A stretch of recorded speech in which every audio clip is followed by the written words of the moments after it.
शहरातील लोक रात्री घरात चोरी होईल का याची चिंता करत झोपत नाहीत आणि सतर्क राहतात. अनेक जण घरात सीसीटीव्ही बसवतात जेणेकरून घरात येणाऱ्या जाणाऱ्या लोकांवर नजर ठेवता येईल.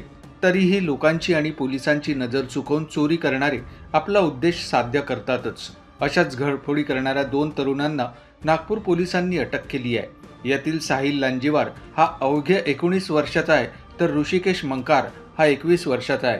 त्यांच्या ताब्यातून 4,19,000चा मुद्देमाल जप्त करण्यात आला आहे. ही कारवाई नागपूर शहराच्या गुन्हे शाखेने केली. युनिट क्रमांक 2 गुन्हे शाखा, आमची इथली टीम API चांभारे आणि त्यांच्यासोबतचं पूर्ण पथक हे घरफोडी उघडकीस आणण्याचा प्रयत्न करत होते आणि 2 संशयावरनं 2 आरोपी यांना आम्ही ताब्यात घेतलं. साहिल धीरज लांजेवार, ऋषिकेश गणेश मानकर. दोघांचे वय अनुक्रमे 19 वर्ष आणि 21 वर्ष असे आहेत. साहिल राहणार बुद्धनगर पाचपावलीचा आहे आणि ऋषिकेश राहणार कांद्री या ठिकाणचा आहे. आणि फुटेजमध्ये ते दोघं दिसत असल्यामुळे त्यांना उपलब्ध असलेल्या फुटेज दाखवल्याच्या नंतर त्यांनी एकूण घरफोड्या कबूल केलेल्या आहेत. एकूण 9 पोलीस स्टेशनच्या हद्दीमध्ये त्यांनी घरफोड्या केलेल्या आहेत. गिट्टीखदांच्या 2, वाठोडातली 1, वेलतोडी पोलीस स्टेशनमधली 1 आणि पारशिवनी नागपूर ग्रामीण हद्दीमधल्या 4 घरफोड्या त्यांनी कबूल केलेल्या आहेत.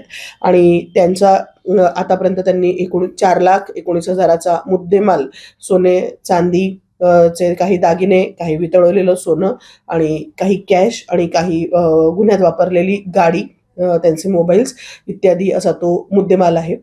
सदरील आरोपितांना योग्य विचारपूस करून आणि त्यांना आता सर्वप्रथम पोलीस ठाणे मानकापूर यांच्या आम्ही ताब्यात दिलेला आहे. पुढील तपासाकरता पोलीस ठाणे मानकापूरचे गुन्हे तपासाचे जे अधिकारी आहेत ते PCR घेऊन आणि पुढील विचारपूस करून आणि अधिक त्यांच्याकडनं रिकव्हरी केल्या जाईल आहे. हे दोन्ही आरोपी यांचे अजून सह आरोपी आहेत जे त्यांचे मित्र आहेत.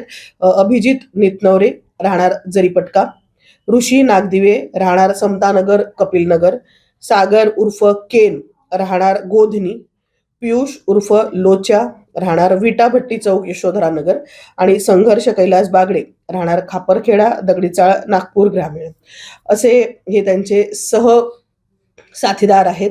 ह्या 9 घरफोड्या करण्यामध्ये कधी वेगवेगळे ते लोक ग्रुप बनवून ह्या घरफोड्या करत होते. हे त्यांचे सगळे त्यांना साथ देणारे लोक आहेत. ह्यामध्ये आम्ही पाहिजे आरोपींचा अधिक शोध घेत आहोत आणि पुढील कामगिरी करीत आहोत. सदरची